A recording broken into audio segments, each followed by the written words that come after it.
Hey guys, Adam with Equips and Door. Well, I want to take the time to show you guys a great shelter for a winter wilderness survival scenario. Let me put this out first.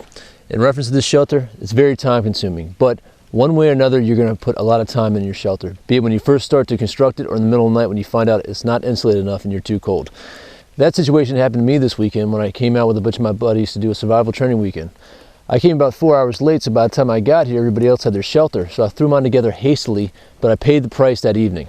So I did a couple different changes the next day, and I have to say this is a great shelter, very, very effective and efficient, especially in a winter survival situation with temperatures down in the 30s. Let's give you guys a quick look-see of what I'd done. On the first night, I had constructed this debris shelter. The first day I was able to construct this partial debris shelter wall. Now this really stopped in any wind. The wind was originally kicking uphill from entering my shelter, but it wasn't as thick or as full as it is now. And actually, technically, if I was going to go a whole debris shelter, this is about half the amount of material that I would use altogether. And also, you guys can see this mylar blanket right here. I was using this as a drape, and hopefully the body heat between myself and Ace, who was sleeping with me, would be enough to keep us warm that night, but I was wrong. Unfortunately, I didn't have a drop cloth for Ace, so he was sitting on the cold ground, and I had shivering puppy about 3 o'clock in the morning. So the next day we finished out putting a debris shelter on this side, and what I did is I took the mylar blanket on an upward angle, and I constructed a fire a little bit closer to my shelter. Let me pull you guys in for a closer look at that. Alright guys, so the important thing to explain is the physics of how this fire is working and how it's reflecting heat down on you to keep you warm the whole night. Now one important thing, as you guys can see right now, it looks like the ground is actually level, but that's not true. There's a concavity there that's actually been filling up with embers all day and all night long. I burnt a pretty good amount of wood last night to stay warm.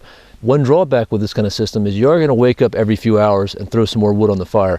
But if you have a couple good small pieces right next to you, it's nothing big to roll over, grab a piece and throw it on top. Now you guys can see the rocks that I have right here as a reflecting wall. They're actually going to push all the heat towards me, which is going to hit the mylar blanket that I have set up and push it down on top of me. So I feel heat from this side and the top down.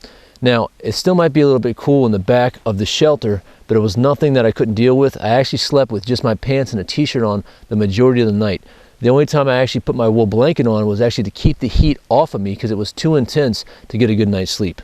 Now you guys can see right now, the fire is slowly burning. I got this one piece of dead fire that's not done burning up, and that's actually on purpose. One thing about this technique that you have to watch out for is there are some dangers.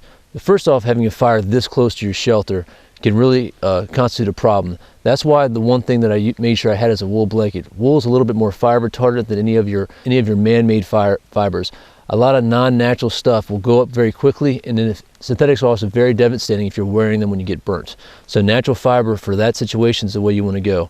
Also, if this was too windy of an area or too windy of a day, I also have some issues with any ash or any embers flying off my fire and also catching the debris shelter. But it was a very, very light wind weekend in general, so we didn't have any issues. Another reason for the concavity, not only will it reflect some of the heat upwards, but also will stop the wind from affecting the fire that much, able just to focus that heat on me with not much of a problem. So even though there's some dangers in here, I think that the benefits of this shelter really outweigh them, and it worked out very well for me last night. Now one thing you got to keep in consideration is the pitch of your lean-to. One thing I did so I don't have to worry about this is the mylar actually was on a separate line of 550, so I could draw it down on top of me or move it up to regulate some of the heat. It worked very well. And the area between the mylar and the tarp acted as another barrier of dead air that was going to have an insulating quality. Now one thing you guys can see is my shelter is actually far too big for what I need it for, but I had extra space in here for Ace, my dog, and he moves around a little bit, so we want to make sure it wasn't too confined where if he got up and moved would knock down or damage my structure in the middle of the night.